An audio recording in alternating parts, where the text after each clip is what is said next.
مولاي صل وسلم دائما أبدا على حبيبك خير الخلق كلهم. نحمد ونصلي على رسوله الكريم. بسم اللہ الرحمن الرحیم. محترم سامعین کرام، السلام علیکم ورحمۃ اللہ وبرکاتہ. پروگرام ہماری بیٹھک کے ساتھ آپ کا میزبان حکیم سید ظہیر احمد آپ کو خوش آمدید کہتا ہے. جیسا کہ آپ کے علم میں اس پروگرام کا فارمیٹ ہے کہ اس ہماری بیٹھک میں مختلف یونیورسٹیز کے اسٹوڈنٹس یہاں آتے ہیں اور مختلف موضوعات پہ اپنے سوالات یہاں کرتے ہیں. اور آج کا جو موضوع ہے بڑا ہی دلچسپ موضوع ہے، اور اس سے پہلے میں موضوع آپ کو بیان کروں، میں شرکائے محفل اپنے پینل سے آپ کا انٹروڈکشن کروا دوں.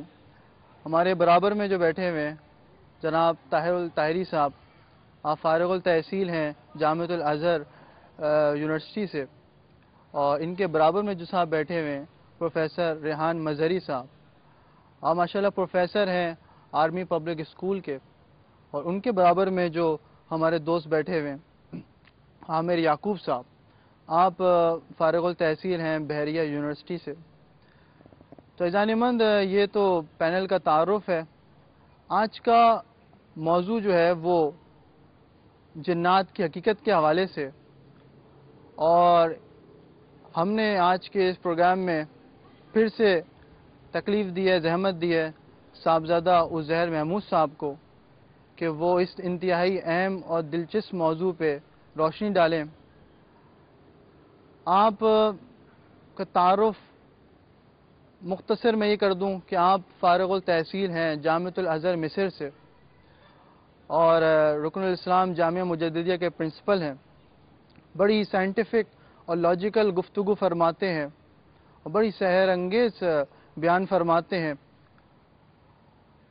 اور آج کا جو موضوع ہے جنات کے حوالے سے میں حضرت سے گفتگو کر رہا تھا. حضرت مطلب میں بیٹھتا ہوں ماشاءاللہ آپ کے علم میں، اور وہاں پہ اس موضوع کے بڑے لوگ آتے ہیں جو جنات کے حوالے سے بات کرتے ہیں، اور معاشرے میں ایک مسکنسیپشن ایک مختلف نظر آتا ہے اس حوالے سے. لوگ اکثر کہتے ہیں کہ اس کی حقیقت کیا ہے، یہ کون لوگ ہیں، یہ کیا مخلوق ہے. تو آپ ذرا اس پہ روشنی ڈالیں، آپ بیان فرمائیں یہ جنات ہیں کون اصل میں. الحمدللہ رب العالمین والصلاة والسلام علی سید الانبیاء والمرسلین. السلام علیکم ورحمۃ اللہ وبرکاتہ. حمد و صلوات کے بعد اور آداب و تسلیمات کے بعد جو آپ نے سوال کیا، جس حوالے سے گفتگو کا آغاز کیا، واقعی اس میں کوئی شک نہیں کہ بہت ہی دلچسپ اور انٹرسٹنگ ٹاپک ہے یہ آج کے حوالے سے اور آج کے دور کے حوالے سے، کہ ہر شخص یہ جاننا چاہ رہا ہوتا ہے کہ یہ ہے کیا مخلوق جی، اور ان کی حقیقت کیا ہے، فیکٹس کیا ہے، فراڈ تو نہیں ہے، صحیح ہے، کیا ہے. انشاءاللہ گفتگو جیسا کہ آپ نے فرمایا آگے انشاءاللہ تسلسل بھی برقرار رکھیں گے، گفتگو کے اندر مزید سوالات کے جوابات بھی ہوتے رہیں گے. لیکن آپ کا جو پہلا سوال کہ ان کی حقیقت کیا ہے، تو میں یہ کہنا چاہوں گا کہ اگر ہم اس کو لغوی اعتبار سے ہی اور لنگوسٹک کے اعتبار سے اگر ہم اس کے اوپر تھوڑی سی تحقیق کر لیں اور نظر ڈال لیں تو ہمیں کچھ نہ کچھ اس کی حقیقت سمجھ میں آ جائے گی. کیونکہ جن جو لفظ ہے وہ عربی میں نکلا ہے جنہ یا جنوں سے، جی، اور عربی زبان کے اندر یہ جو ورب استعمال ہوتا ہے، اس ورب کے معنی ہے چھپانے کے یا چھپ جانے کے. جی، چھپانے کے یا چھپ جانے کے. جیسا کہ قرآن نے بھی کہا فلما جن علیہ اللیل، کہ جب رات نے چھپا دیا اس کو. تو لفظ جن استعمال یہ وہ ایکچولی اسی سے ڈائریکٹ ہے. تو لفظ استعمال کیا قرآن نے بھی وہی، اور پھر اس کے معنی کیا بتایا، چھپانا. یہی وجہ ہے جو اس کے اور مشتقات ہیں، جو اور ورڈز اسی سے تعلق رکھتے ہیں، اگر آپ غور کریں گے تو اس میں بھی کہیں نہ کہیں معنی آپ کو چھپنے یا چھپانے کا ملے گا. مثال کے طور پہ جنت، ہم جنت کا لفظ استعمال کرتے ہیں کہ مومنین کے لیے جنت ہے، اللہ رب العزت نے نیک کام کرنے والوں کے لیے جنت رکھی. تو جنت بھی اسی سے نکلا ہے. تو جنت کو بھی جنت کیوں کہہ رہے ہیں؟ در حقیقت اسی لیے کہا جاتا ہے کہ وہ آنکھوں سے پوشیدہ ہے، دکھائی نہیں دیتی. اسی طرح اگر آپ ایک لفظ عربی میں دیکھیں تو لفظ استعمال ہوتا ہے جنہ. जुन्ना के माना क्या इस्तेमाल होते हैं? जुन्ना के माना होते हैं ढाल के। तो दर हकीकत इसकी भी अगर आप डीप में जाएं, डेप्थ में जाएं, तो आपको वही माना नजर आएंगे, वही लुत्फ आएगा कि इसकी भी माना दर हकीकत ये होते हैं कि जो आदमी जंग कर रहा होता है और ढाल सामने रखता है तो वो ढाल उसको छुपा लेती है। तो ये जुन्ना के माना है। इसी तरह जन्नत है। इसी तरह एक और लफ्ज अर्ज करता चलूं ताकि इसकी हकीकत थोड़ी सी वाज़ेह हो जाए, जो आपने कलाम का आगाज यहां से किया था। माँ के पेट में जो बच्चा होता है उसके लिए हम लफ्ज इस्तेमाल करते हैं अरबी के अंदर, इब्तिदाई अयाम के अंदर जनीन। जनीन भी इसीलिए निकला है, ये भी उसी से जन्ना से है कि दर हकीकत चूंकि वो लोगों से दिखाई नहीं देता, पोशीदा होता है, इसीलिए उसको जनीन कहा जाता है। तो बेशुमार लफ्ज जो इसी से मुश्तक हैं और जो इसी के माना रखते हैं, तो गोया कि अब हमारे सामने कुछ हकीकत लुग़वी तौर पर यूं कुछ सामने आती है, यूं कुछ हमारे सामने एक बात वाज़ेह होती है कि जो इस मखलूक को जिन कहा जाता है वो दर हकीकत इसीलिए कहा जाता है कि ये लोगों की आंखों से पोशीदा होती है।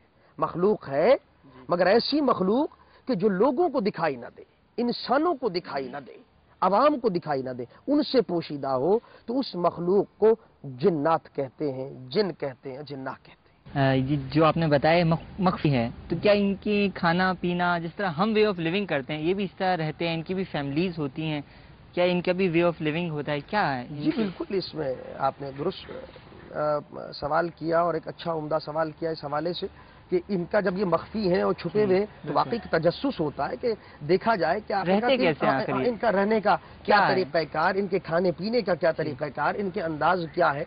तो पहली बात तो वही आ गई कि हम खुद तो बयान इसलिए नहीं कर सकते कि खाने पीने का क्या तरीक़ाकार है, क्या खा रहे हैं, कि वो चाइनीज डिश खा रहे हैं या सब मुर्गे मुसल्लम उड़ा रहे हैं, क्योंकि वो हमें दिखाई नहीं दे रहे। ये बात मैंने गुफ्तगू में पहले ही कह दी। तो जो चीज आंखों से पोशीदा है उसके बारे में मैं क्या, कोई भी शख्स नहीं बता सकेगा कि वो इस वक्त क्या कर रहे हैं, उनका स्टाइल क्या, उनके होटल कैसे हैं, उनके रेस्टोरेंट्स कैसे हैं, उनके घर कैसे, उनके मकानात कैसे। हम एतबार कर सकते हैं जो हमें हमारे आका मोहम्मद मुस्तफ़ा ने बयान फरमा दिया, सरकार ने जो बयान कर दिया कि हाँ कि उनके अंदाज रहने के, खाने पीने के। बल्कि एक खूबसूरत नुक्ता बात से बात निकल आई, इससे ये भी पता चल गया कि हम उनको नहीं देख पाते, यही वजह है हम उनके अंदाजों को बयान नहीं कर सकते, हम उनके खाने पीने को बयान नहीं कर सकते, हम उनके रहने को बयान नहीं कर सकते। लेकिन हमारी आंखों से चूंकि पोशीदा है, हमें दिखाई नहीं दे रहा, मखलूक ही ऐसी। लेकिन सुभान अल्लाह, नबी करीम अलैहिस्सलातु वस्सलाम की आंख क्या आंख है और उनकी निगाह क्या निगाह है कि जो चीज हम नहीं देख रहे मेरा हबीब उसको भी देख रहा है और उसको फिर बयान कर रहा है। यही वजह है कि सरकार ने उनके खाने पीने के भी अंदाजों को बयान किया, मेरे हबीब ने उनके रहने के भी मामलात को मुख्तसर, चूंकि वक्त हमारे पास कम होता है मैं मुख्तसर अंदाज के अंदर बात बयान कर देता हूँ। सरकार ने एक जगह फरमाया कि देखो ला तस्तंजु मिनर रौस वल आज़म, हड्डियों से और गोबरों से इस्तिंजा ना किया करो, हड्डी और गोबर इनसे इस्तिंजा ना करो। क्यों? इसलिए कि ये जिससे आप इस्तिंजा कर रहे हैं ये तुम्हारे जिन भाइयों की ग़िज़ा है। सरकार ने ये तक बयान फरमाया, यानी उनके खानों को बयान कर दिया, उनके अंदाजों को बयान फरमाया कि क्या तरह। फिर इस पर भी उलमा ने गुफ्तगू की कि गोबर क्या इनकी अपनी ग़िज़ा है? नहीं, उसके ऊपर गुफ्तगू चली, काफ़ी इसके ऊपर अबहास हुई कि ये उनकी नहीं बल्कि जो उनके सवारियाँ हैं उनकी ग़िज़ाओं को रसूलुल्लाह बयान फरमा रहे। यानी निगाह मुस्तफ़ा का अंदाज़ा कीजिए कि सिर्फ यही नहीं कि जिन्नों की ग़िज़ाएं और उनके खाने पीने को देख रहे हैं, बल्कि जो उनके जानवर और उनके मवेशी जो वो खाते हैं रसूलुल्लाह उसको भी देख रहे हैं और उसको भी बयान फरमा रहे हैं कि आप जो है इस चीज को भी इस्तेमाल न किया करो और ये उनके लिए छोड़ दो, ये तुम्हारे जिन भाइयों के लिए ये तमाम अशिया। इस तरह दूसरी जगह पे हुजूर ने ये तक इरशाद फरमाया कि बाएं हाथ से मत खाया करो। क्यों? इसलिए कि बाएं हाथ से शैतान खाता पीता है। तो अब उसके अंदाजे खाने पीने को भी बयान किया जा रहा है कि वो इस अंदाज के अंदर खाता पीता, तो तुम उसके अंदाज को फॉलो मत करो। ला तत्तबिउ खुतवात शैतान, शैतान के तरीकों को फॉलो ना करो। कुरान बयान कर गया, मेरे हबीब उसकी तशरीहात कर रहा है कि क्या क्या उसके अंदाज हैं, खाने पीने के क्या हैं, रहने के क्या हैं, रियाज के क्या है मामला, उनको बयान करता गया। तो यूं समझिए कि बिल्कुल हुजूर ने बयान फरमाया, ये आपने बिल्कुल अहादीस के अंदर मौजूद है, ये सारी बातें मौजूद है। सब अब तक तो आपकी